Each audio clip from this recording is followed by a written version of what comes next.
बहस शुरू भी हो गई थी, लेकिन प्रदेश के मुख्यमंत्री ने जो तानाशाहीपूर्ण धमकी देने का काम किया, उसके विरोध में हम लोगों ने आज प्रदर्शन करने का काम किया। अगर प्रदेश का मुख्यमंत्री विधायकों को धमकी देगा सदन के अंदर और जिस भाषा का इस्तेमाल करेगा, उस भाषा को हम लोग किसी भी कीमत में बर्दाश्त नहीं करते थे। मुख्यमंत्री कह रहे हैं कि समाजवादी और लोकतंत्र दोनों अलग अलग हैं। हम लोग 50 साल पहले लोकतंत्र को बचाने के लिए जेल गए थे और लोकतंत्र सेनानी हैं।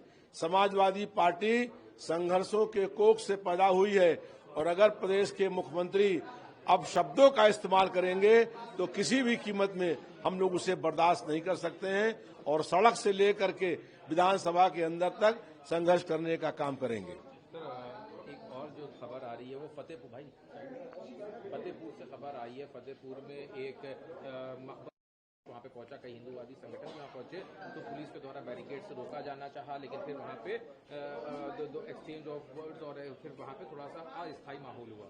भाजपा की सरकार जनता के मुख्य मुद्दों से जनता का ध्यान बांटती है।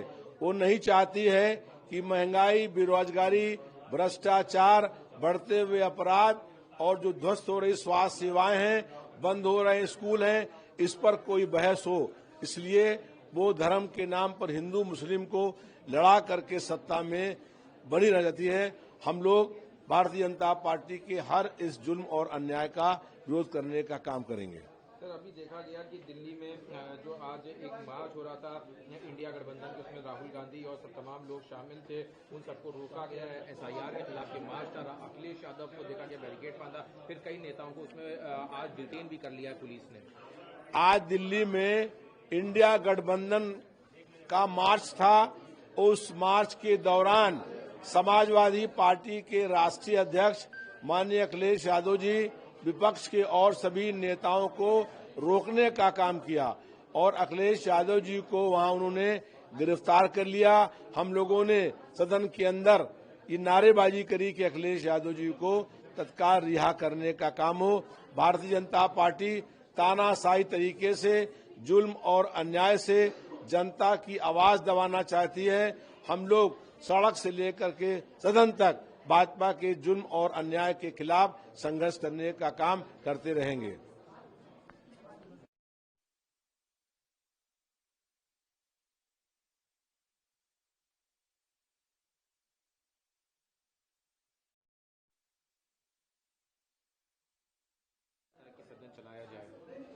देखिए, आज नेता प्रतिपक्ष हमारे गोरखपुर जब गए थे तो उनके ऊपर जिस तरीके से हमला हुआ था, बोनट पर बैठकर गाड़ी के दरवाजे तोड़कर, उस पर हम लोगों ने चर्चा चाही और जब उस पर चर्चा हुई तो माननीय मुख्यमंत्री जी ने अपना जवाब दिया।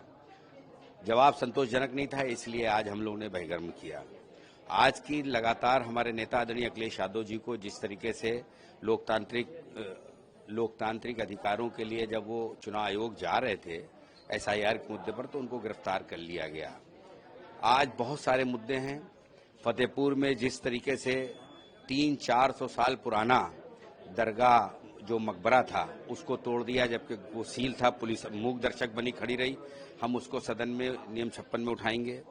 इस तरीके से समाजवादी पार्टी के लोग लोकतांत्रिक और संवैधानिक तरीके से जो अपने आंदोलन कर रहे हैं और भारतीय जनता पार्टी के संरक्षण में ये सरकार हम लोग के अधिकारों का हनन कर रही है, हम लोग इसका विरोध कर रहे हैं। अभी देखा ये भी गया, आपने फतेहपुर का भी जिक्र किया सदन का, इसके अलावा जो दिल्ली से बड़ा मुद्दा है, आज एक रैली विपक्ष की थी जिसको रोका गया, जिसमें देखा कि अखिलेश यादव कई बैरिकेड बांध के अपने गंतव्य तक पहुंचने की कोशिश करी, लेकिन उसी दरमियान कई नेताओं को, राहुल गांधी वगैरह को, कई लोगों को डिटेन भी कर लिया वहाँ की पुलिस ने। देखिए, इन लोग अपने तानाशाही से लोकतंत्र को दबा रहे हैं और जो अघोषित इमरजेंसी जैसे माहौल बना रहे हैं।